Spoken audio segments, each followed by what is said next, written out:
आता जिल्हा परिषद पंचायत समितीचा प्रचार आज संपतोय आणि एकंदरीत बघितलं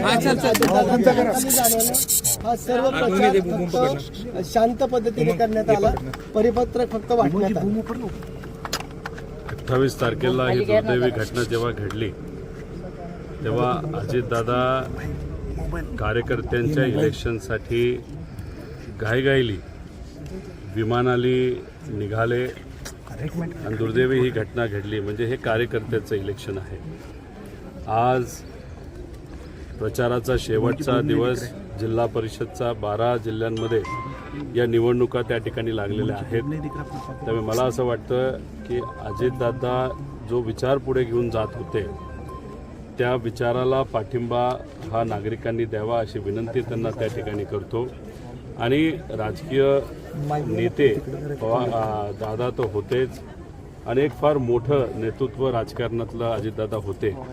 त्यामुळे राजकीय दृष्टिकोनातून जर आदरांजली आपल्याला दादांना द्यायची असेल तर त्यांचे कार्यकर्ते, त्यांच्या विचाराचे कार्यकर्ते जिथं जिथं उभे आहेत तिथं लोकांनी त्यांना सहकार्य करावं असं पवार परिवाराच्या वतीने या ठिकाणी मी बोलेल.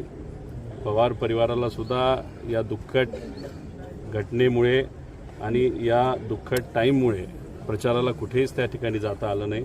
त्यामुळे लोकही त्या बाबतीत काही गोष्टी समजून घेतील असं वाटतं. कुटुंब प्रमुखाची जबाबदारी पवार साहेब आपण पार पाडताना आपण बघतोय.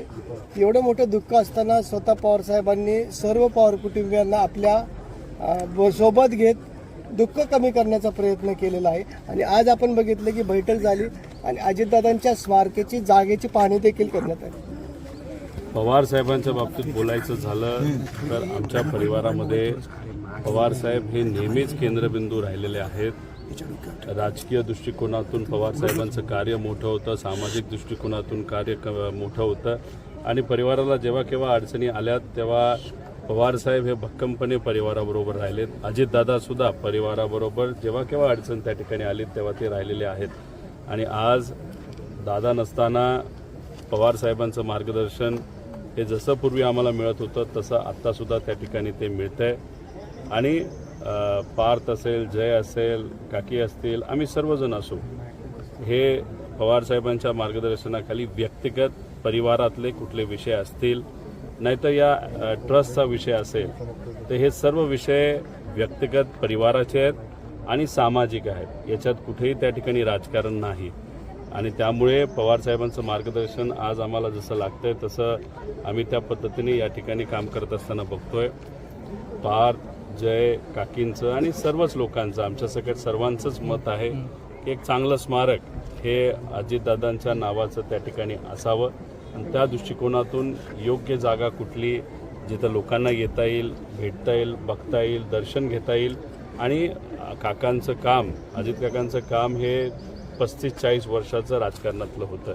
त्यामुळे म्युझियमसुद्धा चांगल्या पद्धतीचं व्हावं असं लोकांची इच्छा आहे, परिवाराची इच्छा आहे. मग ते बारामती शहरामध्ये असावं का दुसरीकडे कुठं असावं या बाबतीतल्या सगळ्या चर्चा त्या ठिकाणी झालेल्या आहेत. पुढच्या काही दिवसात योग्य असा निर्णय परिवाराकडनं आणि या ज्या संस्था आहेत ज्या सामाजिक क्षेत्रामध्ये काम करतात या संस्थेचे जे सर्व प्रमुख आणि ट्रस्ट आहेत त्यांच्याकडनं पुढच्या काही दिवसांमध्ये घोषणा होईल असं वाटतं. दादा, विलीनीकरणाच्या संदर्भात पवार साहेबांनी स्पष्ट सांगितलं की अजितदादा आणि जयंत पाटील यांच्यामध्ये वारंवार बैठका झाल्या.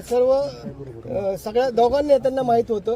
परंतु आपण बघितलंय की अजितदादा गटाचे काही लोकांनी युटर्न घेतला आणि त्यांनी ही युती नको आणि अशी चर्चाच झाली नाही असं त्या ठिकाणी स्पष्टीकरण दिलेलं आहे.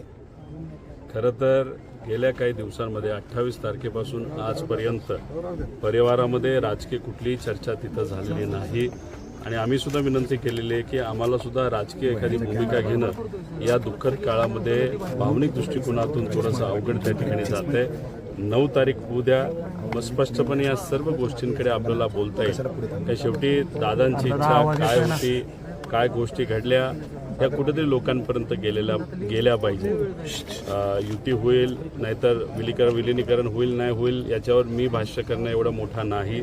फक्त हे जे काही राजकीय दृष्टिकोनातून काही आरोप प्रत्यारोप नाही तर चर्चा जी कुठली या महाराष्ट्रामध्ये सुरू आहे त्यामुळे कुठंतरी दुःख वाटतं की अजितदादांसारखा एवढा मोठा माणूस त्याच्या मनामध्ये काय आहे, याच्याबद्दल कुणीच तिथं चर्चा दुर्दैवाने त्या ठिकाणी करत नाही. चर्चा दुसरीकडेच कुठंतरी भरकटत चाललेली आहे आणि त्याला एक राजकीय स्वरूप हे मोठमोठ्या नेत्यांनी तिथं दिलंय हे बघून कुठंतरी परिवारातला एक व्यक्ती म्हणून दुःख वाटतं. पण आमदारांनी चर्चा सुरू केली की हा सगळा घातपात आहे, तर कसं पाहिलं जातं? हे काय विमानात घडलं, कसं घडलं, हे सुद्धा 9 तारखेनंतर मी स्पष्टपणे आपल्या सर्वांना त्या ठिकाणी सांगेल. जे काय आमच्यापर्यंत माहिती आली आहे, अजून काय माहिती आम्ही मागवत आहोत. कारण एखादी घटना घडल्यानंतर खरंच काय झालं हे लोकांसमोर येणं हे फार महत्त्वाचं आहे. आणि पवार परिवार म्हणून सुद्धा, नाहीतर एक महाराष्ट्राचा नागरिक म्हणून सुद्धा लोकांच्या मनामध्ये ही शंका असेल तर काही अनुत्तरित प्रश्न आहेत. ते प्रश्न आम्ही योग्य ती जी काही बॉडी असेल, समजा DGCI असेल, नाहीतर राज्य सरकार असेल, नाहीतर केंद्र सरकार असेल, नाहीतर ती कंपनी असेल VSR, या सर्व लोकांना योग्य पद्धतीने काही प्रश्न नाही तर मनामध्ये ज्या शंका आहेत त्या आम्ही विचारू आणि त्याच्यावर नक्कीच ते लोक उत्तर देतील अशी अपेक्षा आपण करू. पवार कुटुंबामध्ये दुरावा निर्माण झाला होता, परंतु आपण बघितलं की अजितदादांच्या अकाली जाण्यानं संपूर्ण पवार कुटुंबीय एकत्र आलेलं आहे. कायमस्वरूपी हाच स्नेहभाव पवार कुटुंबामध्ये राहील आणि पुन्हा एकदा दोन्ही पक्ष एकत्र येतील. पवार परिवाराबद्दल बोलायचं झालं तर काही प्रमाणात जेव्हा पक्ष वेगळे झाले होते तेव्हा कुठंतरी एक जाणीव झाली होती की कुठंतरी दुरावा परिवारामध्ये तिथं आलेला आहे. पण नंतरच्या काळामध्ये साहेबांकडनं सुद्धा असेल, सुप्रियाताईंकडनं असेल, अजितदादांकडनं असेल, काकींकडनं असेल, सुनीता काकींकडनं, कारण का हे सर्व राजकारणात आहेत. आणि मग आमच्यासारखे जे पुढची पिढी आहे याच्याकडनं सुद्धा प्रयत्न राजकीय दुराव्याला कमी व्हावात यासाठी तसे खूप प्रयत्न सुरुवातीला झाले नव्हते. पण परिवार हा एक राहायला पाहिजे, ही आपली महाराष्ट्राची संस्कृती, देशाची संस्कृती, याच्यासाठी परिवाराच्या दृष्टिकोनातून प्रयत्न एकत्रित येण्याचे झाले होते. जसं लग्नाला भेट देणं, सहभाग घेणं, आनंदात सहभाग घेणं, ह्या सगळ्या गोष्टी परिवाराकडनं तिथं झाल्या होत्या. राजकीय दृष्टिकोनातून काय घडलं, कसं घडलं, हे 9 तारखेनंतर आपल्या सर्वांसोबत आम्ही नक्कीच. मंडवाच्या प्रकरणामध्ये पार्थ पवार यांना क्लीन चिट मिळाली आहे. आता राज्यसभेची जागा रिक्त झालेली आहे. आज ह्याच्यामध्ये बातम्या देखील आलेल्या आहेत आणि आता राज्यसभेची जागा रिक्त झालेली आहे. पार्थ पवार यांच्या जागेचा त्या ठिकाणी विचार सुरू आहे का? ती जागा कुठे हेच मला तिथं माहीत नाही आणि काय चर्चा चालू आहे ही मला माहीत नाही. आणि गेले काही दिवस न मीडिया चॅनल आम्ही बघतोय न पेपर वाचतोय, त्यामुळे खरंच काय घडलंय हे आत्ता तरी माहीत नाही. पण राजकीय क्षेत्रामध्ये काम करत असताना, कधीही बोलत असताना मोगम बोलून चालणार नाही. त्यामुळे 9 तारीख उद्या सगळे विषय समजून घेतो, मग स्पष्टपणे. पवार कुटुंब आणि राष्ट्रवादी एक नातं आहे आणि राष्ट्रवादी दादांची वेगळी असली तरीही राष्ट्रवादीचा अध्यक्ष पवार कुटुंबियाकडे राहायला पाहिजे अशी सगळ्यांची इच्छा आहे. तुम्हाला काय वाटतंय की राष्ट्रीय अध्यक्ष सुनेत्रा पवारच भाऊ अशी मागणी देखील 30 आमदारांनी केली आहे. तुम्ही समजून घ्या की उपमुख्यमंत्री पद सुद्धा आणि त्या राष्ट्रवादीचे मुख्य पदचे देशाचे प्रमुख हे पवार परिवाराकडेच आणि सुनित्रा काकींकडेच राहावं अशी आमची सुद्धा त्या ठिकाणी इच्छा आहे. फक्त या गोष्टी आम्हाला या दुःखद काळामध्ये बोलता येत नाही, एवढंच त्यातलं त्या ठिकाणी फरक. आणि लोकप्रतिनिधी हे आमदार असतात. आमदार लोकांच्या आशीर्वादाने, मतातून त्या ठिकाणी निवडून येत असतात. त्यांनी ती इच्छा त्यांच्या पक्षामध्ये व्यक्त केली असेल तर 30 हा आकडा मेजॉरिटीचा आकडा आहे. आणि त्याच्याचबरोबर त्यांचे जे सर्व पदाधिकारी आहेत, जे मला कळालेलं आहे, ज्याच्यात विविध सेलचे अध्यक्ष असतील, त्यांनी सुद्धा सुनित्रा काकींचंच नाव पुढं केलं असेल. त्यामुळे कुणी किती काय प्रयत्न केले तरी आमदारांचं म्हणणं, परिवाराचं म्हणणं, पदाधिकाऱ्यांचं म्हणणं आणि लोकांचं, महाराष्ट्रात तमाम लोकांचं म्हणणं हे कुणीही डावलणार नाही. त्यामुळे आम्हाला सुद्धा वाटतंय कि काकेज तिथं त्या पक्षातले प्रमुख राहतील. सर, हाल ही में एक घटना हुई है, रोहित शेट्टी के घर पे 4 राउंड फायरिंग हुई थी, लेकिन अब तक जो है आरोपी शपथ घेतली काकींनी, त्यानंतर तुमचं काय बोलणं झालं त्यांच्याशी किंवा एक कुटुंबीय म्हणून तुम्ही काय बोलले, एक ट्विट केलं होतं ते? आज मी जे काही ट्विट केलं त्याच्याबद्दल थोड्या वेळापूर्वी मी बोललोच, त्याचं मी वक्तव्य सुद्धा केलं.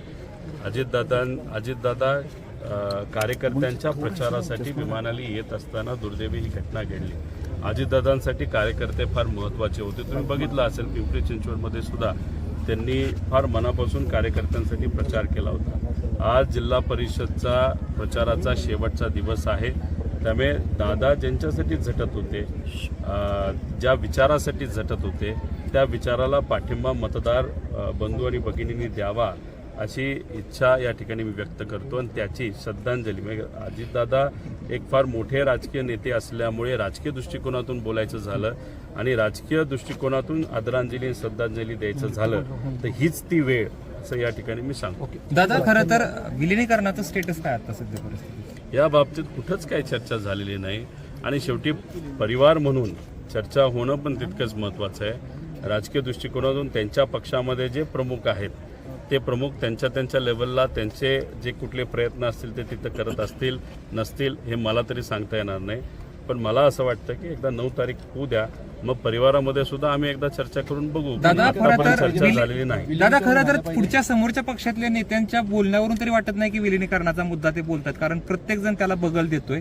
यावरून तुम्ही काय अर्थ काढाल? याला जोडून तुम्हाला वाटतं व्हावं विलिनीकरण? हे बघा 13 दिवस होऊ द्या. 9 तारीख ही फार महत्त्वाची आहे आणि त्यानंतर मग स्वतः सुनित्रा काकी बोलतीलच ना.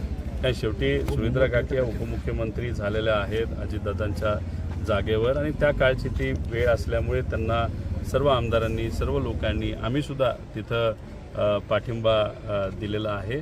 त्यामुळे काकी जेव्हा बोलतील त्यानंतरच याच्यावर आपल्याला खूप जास्त स्पष्टपणे बोलतो. तुम्ही सातत्यानं सांगता आहात की 9 तारखेनंतर बोलूया. तुमची पत्रकार परिषद नेमकी कुठं होणार आहे त्या संदर्भात सांगा, कारण अनेकांना त्या संदर्भात जाणून घ्यायचंय की नको चुकताय. नाही, जेव्हा केव्हा काय असेल तेव्हा अजून घरच्यांची परवानगी त्या बाबतीतली मी घेतलेली नाही.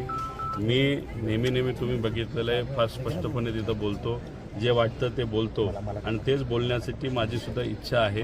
ती 13 दिवस झाल्यानंतर म्हणजे 9 तारखेनंतर झाली, परवानगी मिळाली, घरच्यांनी ओके सांगितलं, पार्टीचे पण काही मुद्दे असल्यामुळे त्यांनी ओके सांगितलं, ती मुंबईत होईल असं मला वाटतं.